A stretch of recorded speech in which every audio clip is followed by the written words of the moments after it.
기도하십시다. 하나님 우리 아버지, 이 시간에도 우리를 붙들어 주옵소서. 함께 말씀을 읽었습니다. 그 말씀이 현실의 말씀으로 우리에게 다가오게끔 아버지 하나님께서 친히 역사하여 주옵소서. 좋은 십자가 뒤에 감추시고 하나님께서 영광 받으시기를 예수님 이름으로 기도하옵나이다. 아멘. 성경에서는 우리 존재를 육체와 영으로 나누어 말하는 때가 참으로 많습니다. 육체를 가리키는 말로 성경에서는 두 가지가 있습니다. 사르커스가 있고 소마가 있습니다. 사르커스는 단순히 살덩입니다. 삶을 아우러 말할 때는 소마라고 합니다. 소마를 따로 구분해서 몸이다 이렇게 번역합니다. 그런데요, 무엇을 영이라고 하는가? 여기에 대해서 성경은 구체적으로 설명이 없습니다. 요한복음 6장 63절에 보면요, 예수님께서 이렇게 말씀하셨습니다. 살리는 것은 영이니 육은 무익하니라. 내가 너희에게 이른 말이 영이요 생명이라. 살리는 것은 영이다 이러셨습니다. 영이요 생명이다. 푸뉴마 에스틴 카이조의 에스틴. 살리는 것은 푸뉴마와 조에다. 영이요 삶이다. 이 말씀입니다. 이 말씀이 가리키는 바는 이렇습니다. 조에는 삶은 육체로 말미암아 사는 것이 아니다. 영으로 말미암아 산다. 결국 이 말씀입니다. 예수님께서 살리려는 것은 사르크스가 아니라 푸뉴마다. 이 말씀입니다. 그런데요, 성경에는 영이 무엇이다 이런 설명이 없다는 말이에요. 그런데도 살리는 것은 영이니 육은 무익하니라 이 말씀을 들으면 다들 안다고 생각합니다. 개념적으로는 알지요. 하지만 그 실체는 모르는 겁니다.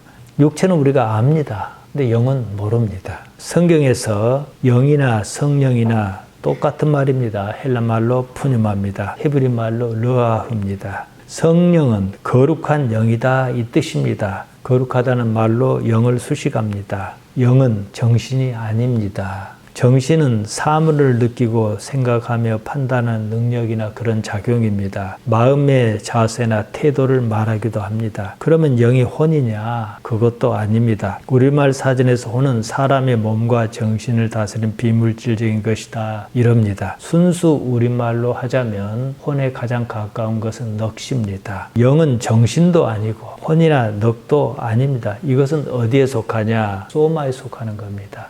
그런데 우리가 알 수 있는 분명한 사실이 있습니다. 영은 반드시 하나님과 관계해야 하는 거예요. 제가 수도 없이 말씀드립니다. 요한복음 4장 24절입니다. 거기에 보면 푸뉴마호 데오스 이렇게 시작합니다. 하나님께서는 영이시다 이 말씀입니다. 예수님께서 하나님께서는 영이시다 이렇게 직접적으로 말씀하신 데는 여기 말고는 없습니다.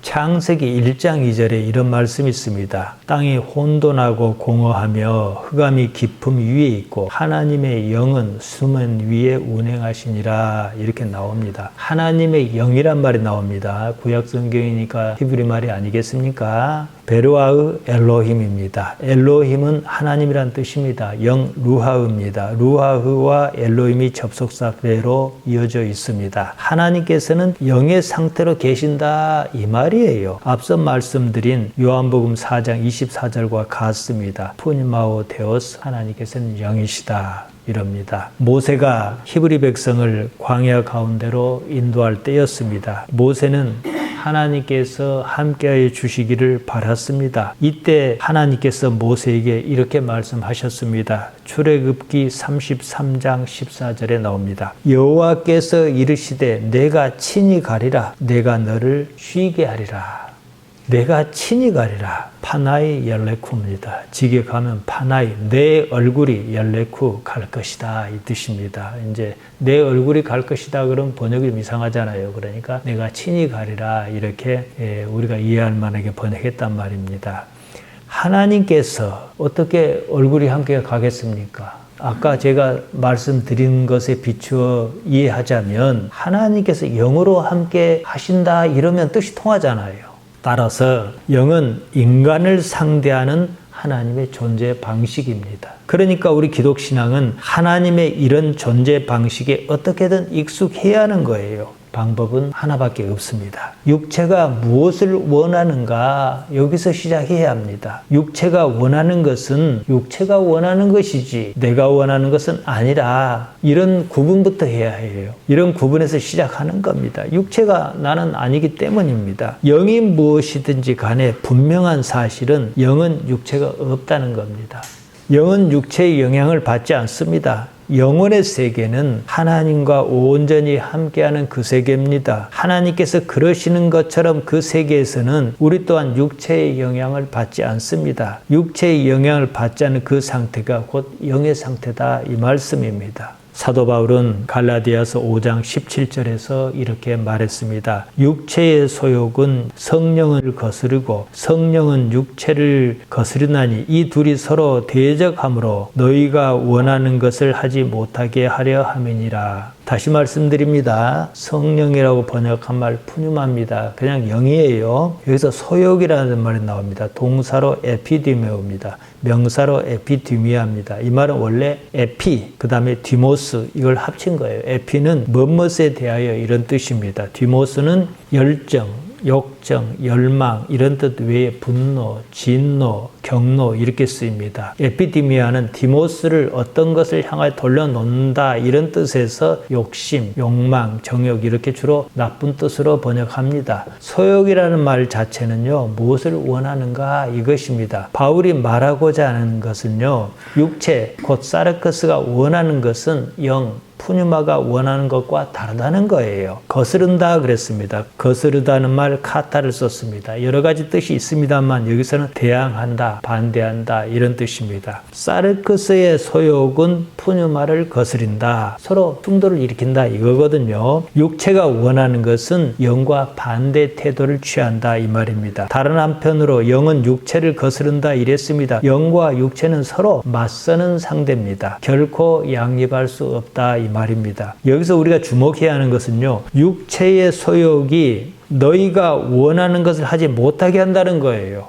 원하다, 델로입니다. 헬라말은 기본적으로 동사의 의미 변화를 주어서 동작의 주체가 누구인가를 나타냅니다. 특별한 경우가 아니면은 주어가 따로 쓰이지 않습니다. 기본적으로 델로 그러면 내가 원한다 이 뜻입니다. 여기서는 델레테 이렇게 쓰여서 너희가 원한다 그랬습니다. 우리가 원하는 거지요. 육체의 소욕이 우리가 원하는 것을 하지 못하게 한다 이 말입니다. 이 말이 뜻하는 바는 육체가 내가 아니라는 거잖아요.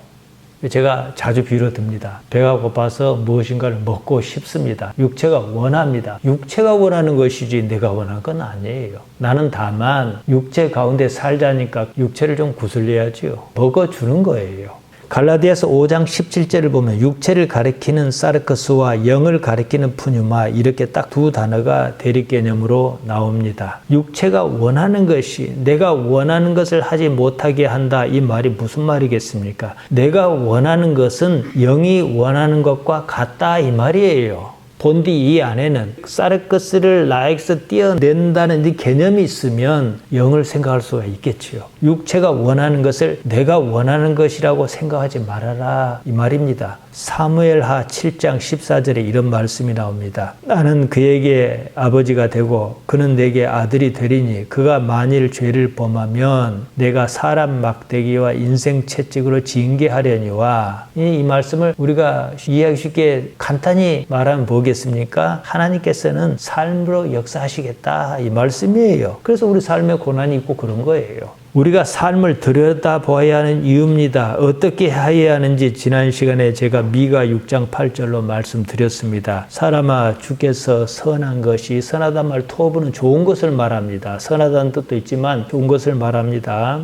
여호와께서 내게 구하시는 것은 오직 정의를 행하며 자비를 사랑하며 겸손하게 내 하나님과 함께 행하는 것이 아니냐 이랬습니다. 이 말씀을 그냥 확 줄이면 하나님께서 원하신 게 뭐예요? 하나님과 함께 하는 거예요. 하나님께서 우리에게 요구하시는 것은 단 하나입니다. 당신과 함께 하는 것입니다.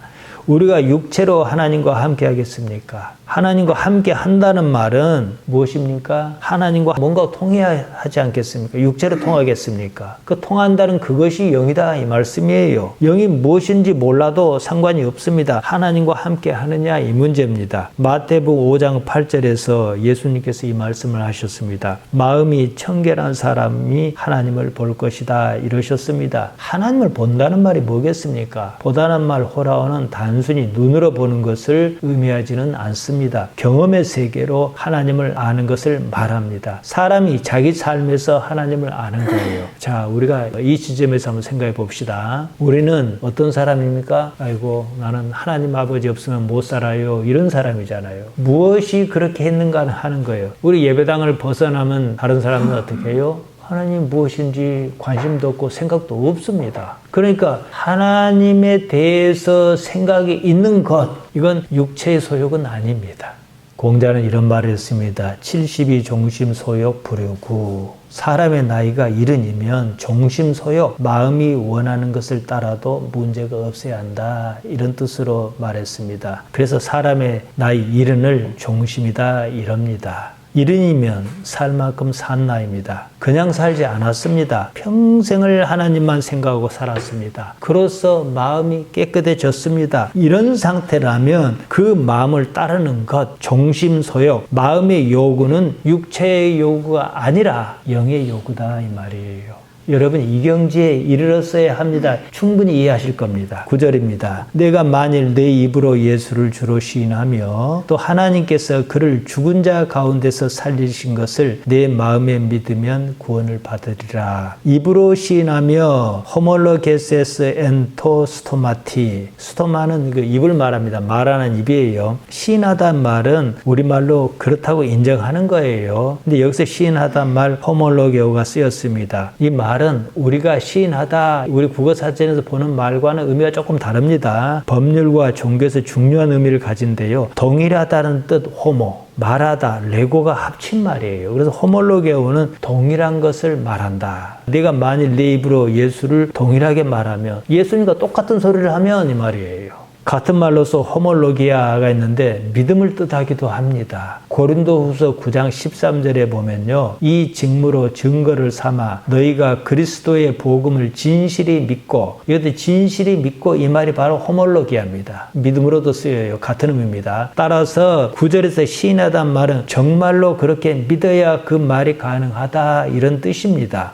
예수님을 주로 시인한다. 주, 퀴리오스입니다. 주인 주자입니다. 이 주라는 말이 한자에서는 참 재밌어요. 임금 왕자 위에 꼭지가 하나 더 달렸습니다. 노예에게 주인은 왕보다 더 힘센 사람입니다. 왕은 멀리 있어요. 주인은 늘 가까이 있습니다. 그러니까 누가 힘이 더 세겠어요? 노예에게 누가 더 중요하겠습니까? 인류 역사에서 누가 사람을 가장 많이 죽였느냐 따져보니까 칭기스칸이라고 그럽니다. 4천만에서 6천만 명 정도를 죽였다고 그럽니다. 징기스칸은 다른 나라를 정복할 때 일단 죽이고 시작했어요. 그만큼 잔인했습니다. 그 당시에 유럽이 벌벌 떨었습니다. 유럽의 절망이다 그래서 손쓸 방법이 없는 거예요. 유럽은 평야지대입니다. 그냥 쓸려 나가는 거예요. 그런데 어느 날 갑자기 몽골 군대가 딱 멈추고 돌아갔어요. 징기스칸이 죽은 거예요. 그래서 오늘날 유럽이 존재해. 한감제다. 멀리 있는 징기스칸보다 가까이 있는 주인이 더 무섭습니다. 주인은 모든 거예요. 옛날엔 노예제도라는 게 있었잖아요. 생사의 여타를 주인이 갖고 있었단 말입니다. 나의 모든 것이 주인에게 달려있다 이 말이에요. 예수님께서 퀴리오스 주인이시다 이 말은요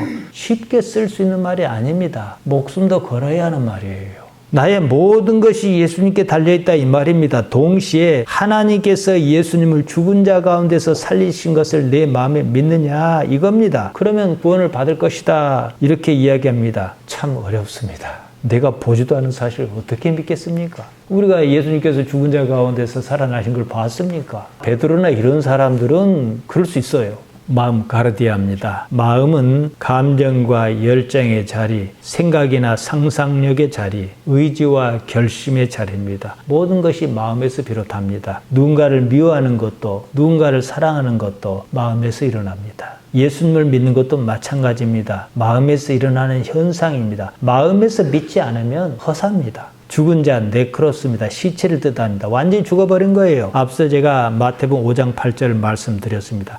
마음이 카르디아가 청결한 사람이 하나님을 볼 것이다 이렇게 말씀하셨습니다. 청결하단 말이 뭐겠습니까? 깨끗하단 말도 있지만은 그냥 다 비워야 하는 거예요. 일단 마음을 비워둬야 합니다. 그래야 하나님께서 마음에 들어오신다. 이렇게 이해해도 틀리지 않습니다. 앞서 제가 푸뉴마를 말씀드렸습니다. 푸뉴마 또한 마음에서 생겨나고 그런 거예요. 10절입니다. 사람이 마음으로 믿어 의에 이르고 입으로 시인하여 구원에 이르느니라. 마음으로 믿어 그랬습니다. 원문은 가르디아 가르 피스튜에타이 이렇습니다. 마음에서 믿어야 한다는 거예요. 모든 생각은 마음에서 비롯합니다. 탐심도, 믿음도, 미움도, 사랑도 모두 마음에서 벌어지는 현상입니다. 마음에 믿음이 있어야 합니다. 이게 참 어려워요. 이것은 나의 의지로 단박에 해결할 수 있는 문제가 아닙니다. 길이 들어야 해요. 오랜 세월 익숙해야 합니다. 일단 마음이 청결해야 합니다. 마음을 깨끗이 비운 상태여야 합니다. 마음에 하나님께서 자리하실 여지를 두어야 합니다. 제가 지난 시간에 하나님이란 용어를 말씀드렸습니다. 일반 명사로서 하나님은 모든 것의 결말이며 모든 것의 완성이란 뜻입니다. 이처럼 하나님이란 말을 이렇게 이해하고 있다면 그 여지를 남겨두어야 합니다. 이게 시작점이에요. 그리고서 자기 삶을 들여다봅니다. 하나님께서 어떻게 하시는지 이것이 하나님을 아는 출발점입니다.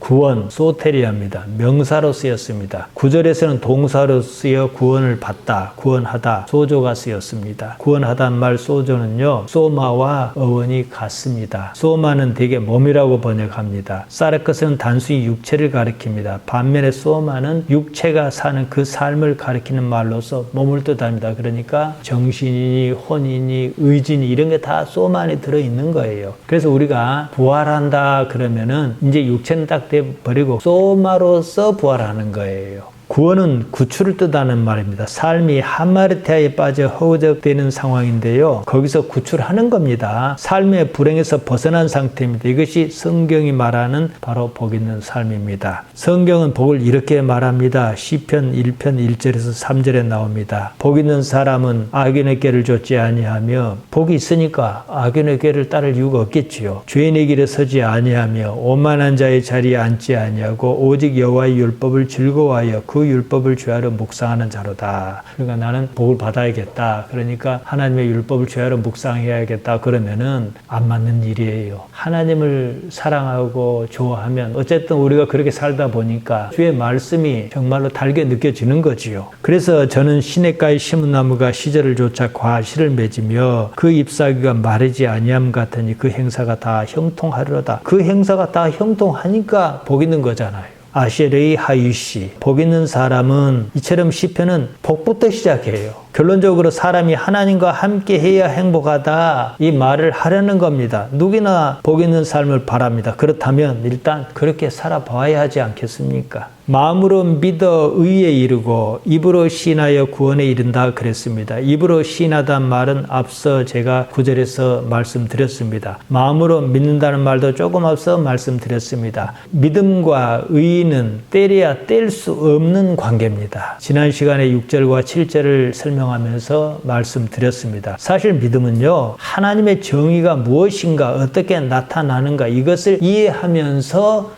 믿음이 시작해요. 우리는 예수님께서 죽은 자 가운데서 살아나신 것을 본 적이 없습니다. 본 적도 없는 것을 믿으려고 합니다. 이런 억지가 없습니다. 본 적도 없는 것을 믿는다 참 어려운 일입니다. 하지만 하나님의 정의는 시도해 볼 수 있습니다. 하나님의 정의를 한 걸음 두 걸음 시도하면서 거기에 익숙해지면 믿음은 절로 생긴다 이 말씀입니다. 하나님의 정의는 우리가 생각하는 정의와 다릅니다. 나의 생각을 버리고 하나님의 생각을 받아들이는 데서 시작합니다. 제가 바로 지난 시간에 요한복음 16장 10절을 가지고 충분히 말씀드렸습니다. 페리 디카이오시네스 정의에 대하여 데호티 프로스톤 파테라 힙하고 내가 아버지께로 가는 것이다. 정의란 뭐냐? 내가 아버지께로 가는 것이다. 정의란 무엇이냐? 내가 죽는 것이다. 정의란 무엇이냐? 내가 죽든지 살든지 지금 내가 처해 있는 이 상황의 주인이 하나님이시다 이 뜻이에요. 이것을 이해하지 못하면 믿음은 결국은 뭡니까? 내가 믿고 싶은 것을 믿는 것일 수밖에 없는 거예요. 지금 한국교회에서 믿음이 무엇입니까? 내가 믿고 싶은 그것을 믿는 것 아닙니까? 여전히 육체의 소욕을 믿는 것을 믿음이라고 합니다.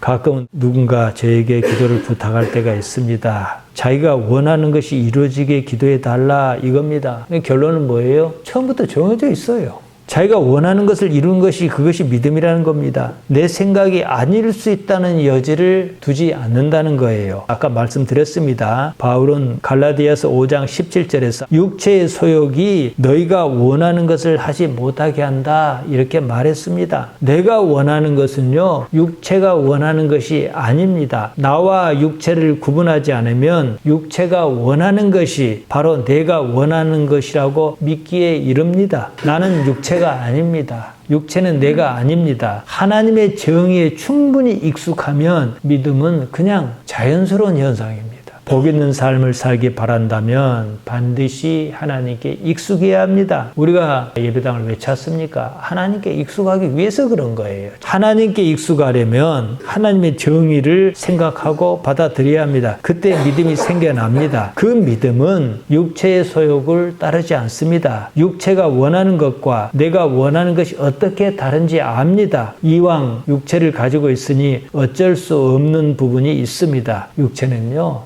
잘 달래가면서 쓰는 겁니다. 그러는 가운데 나가 자랍니다. 육체가 아닌 나예요. 그러한 나는 육체가 없어도 존재합니다. 이것을 푸뉴마라고 한다. 이렇게 이해해도 아무런 문제 없습니다. 이 상태에서 푸뉴마로 계시는 하나님과 통합니다. 하나님께서 무엇을 원하시는지 그냥 압니다. 하나님께서 원하시는 것은 결국 뭡니까? 내가 원하는 것이니까. 내가 푸뉴마의 상태로 있다면은 내가 원하는 것은 묻고 말고 할 것도 없어. 그냥 하나님께서 원하시는 거예요. 좀 나아가서 이런 부분도 생깁니다. 나는 이랬으면 좋겠다 하면서도 나는 이랬으면 좋겠다는 그것을 줬지는 않아요. 원한다면서도 안 원해요. 그러니까 무엇이 그렇게 하느냐는 거예요. 하나님께 익숙한 사람입니다. 그리고 그것을 기뻐합니다. 복 있는 삶입니다. 11절입니다. 성경에 이르되 누구든지 그를 믿는 자는 부끄러움을 당하지 아니하리라 하니 성경에 이르되 이랬습니다. 그러면은 구약 성경 어디에 나온다는 말입니다. 우리가 가지고 있는 성경을 보면은 그 밑에 토가 달렸습니다. 이사야 28장 16절을 참고했다고 나와 있습니다. 거기에 보면 이렇게 나옵니다. 그러므로 주 여호와께서 이같이 이르시되 보라 내가 한 돌을 시온에 두어 기초를 삼았노니 곧 시험한 돌이요 귀하고 견고한 기초돌이라 그것을 믿는 이는 다급하게 되지 아니하리로다.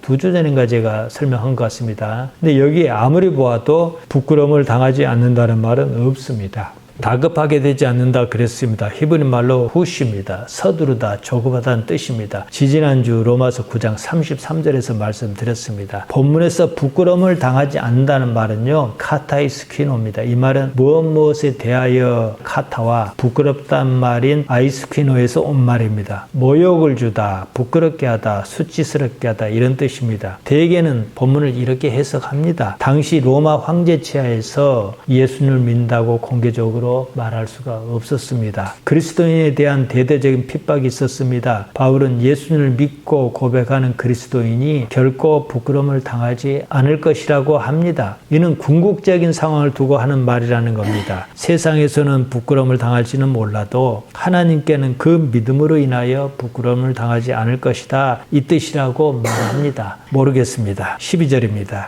유대인이나 헬라인이나 차별이 없음이라. 한 분이신 주께서 모든 사람의 주가 되사 그를 부르는 모든 사람에게 부요하시도다. 주가 하나님을 가리키는지 예수님을 가리키는지 분명하지 않습니다. 하지만 보통은 구절을 예로 들어 예수님을 가리킨다 이렇게 봅니다. 부르다는 말 에피칼레오마입니다. 멋멋에 이름을 붙이다, 별명을 붙이다 이런 뜻 외에 소환하다, 호소하다, 상소하다, 청원하다 되게 이렇게 쓰입니다. 주께 호소하는 모든 사람에게 부요하시다, 플루테오, 풍부하다, 부유하다 이 뜻입니다. 하나님의 부요가 하나님께 호소하는 모든 사람에게 넘친다 이 뜻으로 쓰인 겁니다. 13절입니다. 누구든지 주의 이름을 부르는 자는 구원을 받으리라. 우리가 아주 잘 아는 구절입니다. 주의 이름을 부르는 자, 앞서 12절에서 나온 내용을 보다 간결하게 정리했습니다. 부르다는 말 12절과 똑같습니다. 에피칼레오마입니다. 우리가 기도할 때마다요, 후렴구처럼 붙이는 말이 있습니다. 예수님의 이름으로 기도합니다. 이럽니다. 이 말은요, 결코 쉽게 할 수 있는 말이 아닙니다. 이름 오노마입니다. 평판이나 명성을 가리킵니다. 그냥 이름을 부르는 정도가 아니고 주의 이름을 소환해서 말하는 거예요. 주의 명성을 걸고 이 말을 한다, 이 뜻입니다. 예수님께서 활동하실 당시에 로마 황제가 누구였냐면 티베리우스였습니다. 빌라도는 로마 황제 티베리우스의 명에 따라 유대 속주를 다스렸습니다. 빌라도가 이제 이렇게 말할 수가 있어요. 황제 티베리우스의 이름으로 이러면요, 공식적으로 그 자체가 자신을 임명한 황제의 명령이다, 이 뜻이에요. 빌라도가 황제의 권위로 자신의 의사를 실행한다는 말입니다. 이름은 쉽게 쓸 수 있는 말이 아니었습니다. 그러니까 예수님의 이름으로, 이 말은 뭐예요? 예수님과 내가 같아져야 돼요. 똑같아야 하는 거예요. 그때 쓸 수 있어요. 그러면은 베드로나 요한이나 야고보나 제자가 언제 쓸 수 있었습니까? 사도행전에서는 그렇게 쓸 수 있었던 거예요. 예수님과 같아졌거든요. 사도 바울은 중요한 순간마다 구약 성경을 인용합니다. 13절이 이 구절은요, 요엘 2장 32절에 나옵니다. 누구든지 여호와의 이름을 부르는 자는 구원을 얻으리니 이는 나 여호와의 말대로 시온산과 예루살렘에서 피할 자가 있을 것이며 남은 자 중에 나 여호와의 부름을 받을 자가 있을 것임이니라. 누구든지 여호와의 이름을 부르는 자는 구원을 얻을 것이다 그랬습니다. 구원을 얻다, 히브리 말로 말라트입니다. 도망하다, 피하다, 달아나다, 건져내다, 구출하다, 이런 뜻입니다. 아무튼 좋지 못한 환경에서 벗어나는 것이 구원입니다. 이름 쉔입니다. 명성이나 명예를 뜻합니다. 부르단 말 카라는 소환하다, 선포하다, 이런 뜻입니다. 이미 제가 다 말씀드렸습니다. 주의 이름을 부른다, 이 말이 무슨 뜻이겠습니까? 일단 그럴만해야 해요. 내가 예수님의 명예를 걸만한가? 그 이름을 소환할 자격이 있는가? 그래서 제가 소환이란 말을 쓴 거예요. 이것부터 생각해야 합니다. 그 이름은 아무나 아무렇게나 취급할 수 없는 일입니다. 그 전에 삶의 동화가 먼저 이루어져야 합니다. 삶의 가치관이 예수님과 같아졌어야 한다, 이 말씀입니다. 그렇게 살았는가, 이 말입니다. 삶을 걸어야 하는 문제입니다. 예수님께서 오르시다면 나는 없어야 합니다. 그럴 생각도 없이 그렇게 살지도 않았으면서 함부로 그 이름을 소환할 수는 없는 일입니다. 14절과 15절입니다. 그런즉 그들이 믿지 아니하는 일을 어찌 부르리요? 듣지도 못한 일을 어찌 믿으리요? 전파하는 자가 없이 어찌 들으리요? 보내심을 받지 아니하였으면 어찌 전파하리요? 복음 전파의 근거 내지는 정당성을 이야기합니다. 이어서 말합니다. 기록된 바 아름답도다 좋은 소식을 전하는 자의 발이함과 같으니라. 기록된 바, 그러면은 구약 성경에서 인용했다, 이 뜻입니다. 이사야 52장 7절에 나옵니다. 좋은 소식을 전하며 평화를 공포하며 복된 좋은 소식을 가져오며 구원을 공포하며 시온을 향하여 이르기를 내 하나님께서 통치하신다 하는 자의 산을 넘는 발이 어찌 그리 아름다운가, 이렇게 나와 있습니다. 통치하단 말 히브리 말로 말라크입니다. 지배하다, 다스리다, 왕이 오르다, 이런 뜻입니다. 헬란 말로 바실리오가 여기에 해당합니다. 하나님의 나라 바실레이아 투 대우는 누가 다스리느냐, 이 문제입니다. 사실 이사야가 이사야 52장 7절에서 하는 말은요, 바벨론 제국의 멸망한 유대인에게 해방의 날이 온다는 소식을 전하는 전령사의 모습을 표현한 겁니다. 그들은 바벨론에 완전히 멸망당했거든요. 유다가 바벨론에서 해방하는 것이나 우리가 이런 삶에서 해방하는 것이나 다를 것이 없다는 거예요. 구원은 이 삶에서 구출, 해방을 말합니다. 이런 삶에서 벗어났는가? 삶에서 과연 자유로운가? 이 말입니다. 요한복음 8장 32절에서 예수님께서 이리 말씀하셨습니다. 진리를 알지니 진리가 너희를 자유케 하리라. 우리가 가지고 있는 번역 성경은 알레데이아를 진리라고 번역했습니다. 그냥 사실이에요. 사실을 알아라. 그러면 그 사실이 너희를 자유롭게 할 것이다. 자기 관념이 개입하지 않는 것, 나라는 것이 힘쓰지 못하는 그 상태를 말합니다. 사실을 그냥 사실로 있는 그대로 보는 그런 눈이 생긴 겁니다. 삶에서 자유로운가? 이 얘기입니다. 사람은요, 자기 마음을 따릅니다. 제가 아까 종심소욕, 종심을 말씀드렸습니다. 마음이 어떻느냐, 그것이 어떻게 보는가를 결정합니다. 마음이 청결치 않으면 사실을 사실 그대로 보지 못합니다. 삶이 하마르티아가 힘쓰기 딱 좋은 상태입니다. 삶의 불행이 여기서 비롯합니다. 사실을 사실대로 보지 못해서 그런 겁니다. 하마르티아의 영향력에 벗어나게 하려는 것이 예수님의 복음입니다. 구원은요, 하마르티아. 우리가 죄라고 번역하는데요. 죄라고 번역할 수 없다 말씀드렸습니다. 삶을 불행하게 하는 원초적인 문제입니다. 여기서 벗어나게 하는 것이 구원이에요. 우리가 예수를 믿는 이유입니다. 그래야 하나님의 정의를 있는 그대로 받아들일 수가 있습니다. 이 세상은 하나님께서 만드셨습니다. 하나님 말고 누가 다른 이가 만들었습니까? 우리는 그렇게 생각하지 않습니다. 또 이 세상은 지금 하나님께서 다스리십니다. 우리가 늘 고백하는 말입니다. 하나님께서 지금 세상을 다스리고 계신다. 이게 아니라고 말 못한다면, 그렇다면 그것으로 이미 다 이룬 거예요. 이 세상이 당장 내 눈에 보기에는 정의롭지 않게 보일지라도 하나님의 정의가 여전합니다. 왜냐? 하나님께서 계시기 때문입니다. 하나님께서 우리와 함께 하시며 이 세상을 다스리고 계신다는 이 사실입니다. 내가 예수님의 이름을 부른다는 말은 내가 예수님과 같아졌다 이 말이에요. 예수님과 똑같은 생각을 품고 있다 이 말입니다. 그러니까 하나님의 아들로서 예수님 말고 나사렛 그분 예수님을 제대로 읽을 수 있어야 해요. 그분은 무엇으로 세상을 사셨는가 이 말이거든요. 예수님과 우리가 생각이 같아졌습니다. 그것이 구원입니다. 우리 기독신앙의 이치는요, 아주 단순합니다. 내가 살려고 애쓰지 않아도 산다. 내가 죽어도 산다 이겁니다. 왜냐? 나를 부르신 이가 나를 살리실 것입니다. 이 세상에 하나님께서 안 계시고 이 세상을 다스리시지 않는다면은 우리는 여기 있을 아무런 이유가 없습니다. 그러니까 산다고 너무 애쓸 필요는 없어요. 나를 살리시는 이로 말미암아 내가 산다는 사실입니다. 여러분 아무것도 염려할 것 없어요. 사도 바울은 이런 이치를 아마 터득했던 것 같습니다. 마음을 비우고요. 하나님께서 이 삶에 어떻게 나타나시려는가 아버지를 기대하셔야 해요.